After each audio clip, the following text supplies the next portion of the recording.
कि इस वक्त चूँकि दो पोर्टल्स अलग-अलग काम कर रहे हैं, थोड़ा सा कन्फ्यूजन आपको होगा। एक ट्यूटर पोर्टल है जहाँ पे आपने स्टूडेंट्स लिस्ट चेक की, उसमें भी असाइनमेंट्स एंट्री का एक सिस्टम है और अवार्ड शीट की प्रिंटिंग का एक सिस्टम है। और फिर 15 रीजन्स में LMS पोर्टल भी लागू किया गया है ख़ास प्रोग्राम्स के लिए। और जो 15 रीजन्स हैं उनके नाम ये डिस्क्रिप्शन में आपके सामने है। सिर्फ इन 15 रीजन्स में हमारे MSc के प्रोग्राम्स, B.Ed 4 साल प्रोग्राम्स और B.Ed 4 साल प्रोग्राम, इनके लिए LMS लाजमी करार दिया गया है और तमाम स्टूडेंट्स को कहा गया है कि वो LMS पोर्टल पे ही असाइनमेंट्स अपलोड करें। अगर उनमें से कोई स्टूडेंट्स आपको डाक के ज़रिए असाइनमेंट्स भेज देते हैं, चूँकि कंटिन्यू स्टूडेंट्स पिछली बार उनको तरीक़ाकार मुख्तलिफ था, वो डाक के ज़रिए भेज रहे थे, तो उसी तरीके से उन्होंने हो सकता है इस वक्त भी आपको असाइनमेंट्स डाक के ज़रिए भेज दी हों, तो आप फौरी तौर पे ट्यूटर पोर्टल से उनका नंबर लेके उनको रब्ता कर सकते हैं, उनको बता सकते हैं कि जब तक वो असाइनमेंट LMS पे अपलोड नहीं करेंगे तो उनकी असाइनमेंट एवेलुएट नहीं हो सकेगी। ये लाजमी है कि इनका रिज़ल्ट LMS में ही शामिल किया जाए। तो अभी हम आपको बताते हैं कि LMS पोर्टल में ट्यूटर्स ने किस तरीके से लॉगिन करना है और वहाँ पे जाके जो असाइनमेंट्स आई हुई हैं उनको एवेलुएट करना है। जी, LMS पोर्टल पे लॉगिन होने के लिए आसान तरीका ये है कि आप अल्लामा इकबाल ओपन यूनिवर्सिटी की वेबसाइट खोलिए और इस वेबसाइट के होम पेज पर आगे ही LMS पोर्टल का लिंक दिया हुआ है। यहाँ लॉगिन पे आप क्लिक करेंगे।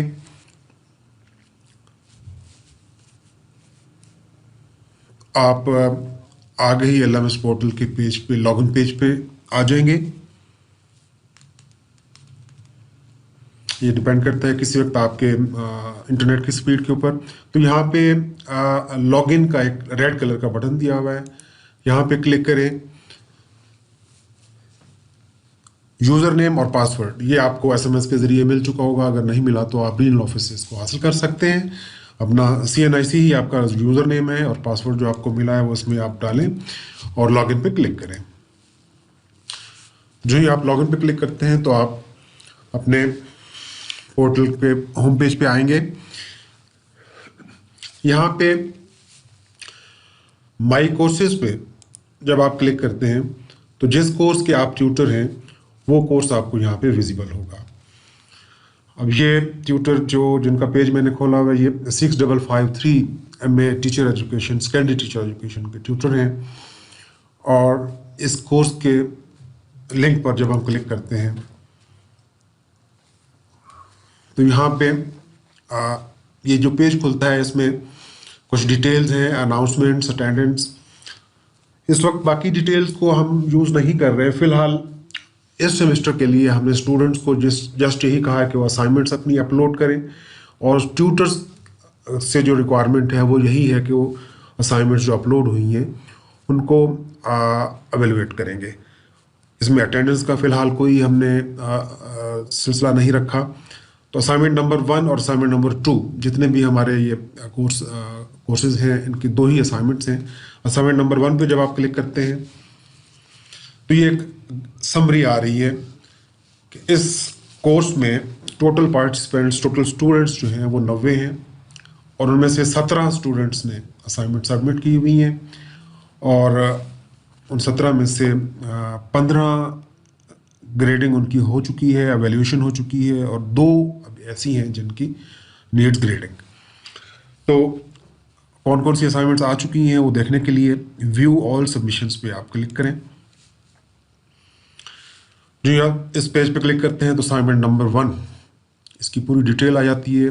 ये आपका स्टूडेंट्स के नेम आ रहे हैं, उनके ईमेल एड्रेस आ रहा है, स्टेटस है कि उन्होंने असाइनमेंट सबमिट कर दी है फॉर ग्रेडिंग और उसके साथ अगला बटन दिया हुआ है कि जब आप ग्रेड करना चाहते हैं तो यहाँ पे क्लिक करेंगे और उसने कब सबमिट की है और ये जो फाइल उसने सबमिट की हुई है वो भी यहाँ पे विजिबल है।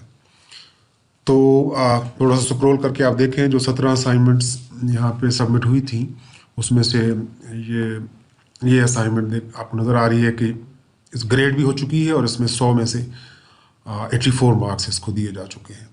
तो अभी हम देखते हैं कि ये जो 2 असाइनमेंट्स ऐसी हैं जो सबमिट तो हुई हैं लेकिन अभी ग्रेड नहीं हुई। हम इनको ग्रेड करने के लिए ग्रेड पे क्लिक करते हैं। जो ही आप इस पेज पे क्लिक करेंगे तो एक विंडो खुलेगी। जो असाइनमेंट स्टूडेंट ने अपलोड की हुई है वो इस विंडो में लोड होगी और आपको विजिबल होगी। अब ये डिपेंड करता है कि ये फाइल जो लोड हुई वो कितनी बड़ी है और आपके इंटरनेट की स्पीड कितनी है, उतनी ही तेज़ी से ये फाइल यहाँ पे अपलोड होगी। और आप उसके जितने भी पेजेस हैं, अब ये 20 पेजेस हैं इसके, तो 1 बाय 1 यहाँ पे वो पेजेस अगर लोड हो चुके हैं तो आपको विजिबल होंगे। अभी चूँकि मेरे इंटरनेट की स्पीड स्लो है तो ये काफ़ी आराम से ये लोड हो रहा है। एक और आसान तरीका ये है कि आप उसी पेज पे हम वापस जाते हैं कि इसको ग्रेड पे क्लिक करने से पहले ये जो असाइनमेंट का लिंक दिया हुआ है आप इस पे क्लिक करें और ये असाइनमेंट डाउनलोड हो जाएगी। तो मैंने ये डाउनलोड करके रखी है। आप इस पे डाउनलोडेड असाइनमेंट को आसानी से खोल लेंगे और 1 बाय 1 पेज, वो जो स्टूडेंट ने क्वेश्चन नंबर 1, क्वेश्चन नंबर 2, जितने भी सवाल उसने अटैम्प्ट किए हैं ये सारे आप यहाँ पे स्क्रीन के ऊपर उसको पढ़ सकते हैं। और उसके बाद टोटल मार्क्स इसके जो बनते हैं वो आप अलग से नोट कर लें। इसको असाइनमेंट को पढ़ने के बाद, नोट करने के बाद क्वेश्चन वाइज जो भी आपने मार्किंग की है किसी कागज़ पे अलग से कर लें और उसके साथ या आप यहीं इसी लैपटॉप में या अपने कंप्यूटर पे एक नोट्स खोल लें। वहाँ पे आप क्वेश्चन नंबर 1, 2, 3 के अलग अलग मार्क्स आप लिख सकते हैं। तो आप टोटल मार्क्स जब इसके डिटरमिन कर चुके हैं तो फिर दोबारा हम ग्रेड पे आते हैं।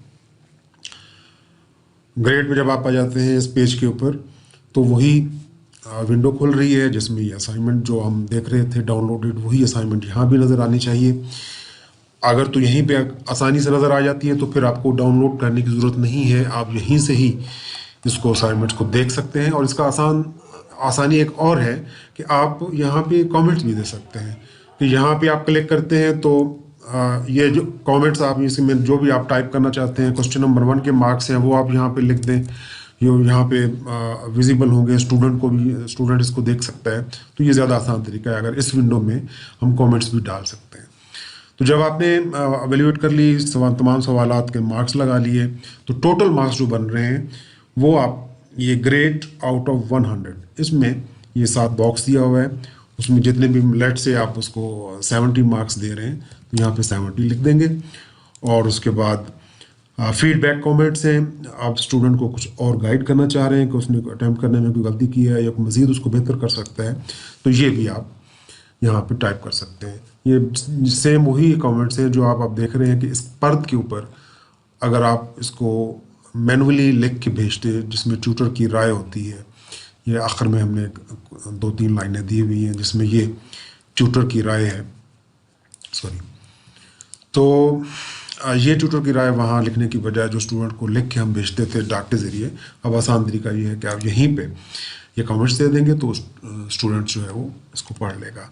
तो ये असाइनमेंट्स यहाँ पे मार्क्स लिखने के बाद, कमेंट्स देने के बाद आप जस्ट इसको सेव चेंजेस पे क्लिक करेंगे और ये आप देख रहे हैं कि नोटिफाई स्टूडेंट्स, इसका ये चेक बॉक्स चेक हुआ है। जो ही ये सेव चेंजेस करेंगे तो फौरी तौर पे स्टूडेंट को भी ये इतला चली जाएगी कि उसकी जो असाइनमेंट उसने सबमिट की थी वो एवेल्यूएट हो चुकी है और उसके मार्क्स वो अपने देख सकता है। तो फिलहाल मैं इसको नहीं सेव कर रहा क्योंकि ट्यूटर ने खुद इसको एवेल्यूएट करना है। तो आप समझ गए कि इसको किस तरीके से मार्क्स यहाँ पे लिख के और उसको सेव करेंगे। हम वापस आते हैं उसी कोर्स के पेज के ऊपर। जितनी भी असाइनमेंट्स आई हैं, असाइनमेंट नंबर 1, असाइनमेंट नंबर 2, सारी इसी तरह 1 बाय 1 आपने एवेल्यूएट कर लेनी है। तो एंड ऑफ सेमेस्टर जब ये सारी असाइनमेंट्स एवेल्यूएट हो चुकी होंगी तो फिर आपको इसका रिजल्ट तैयार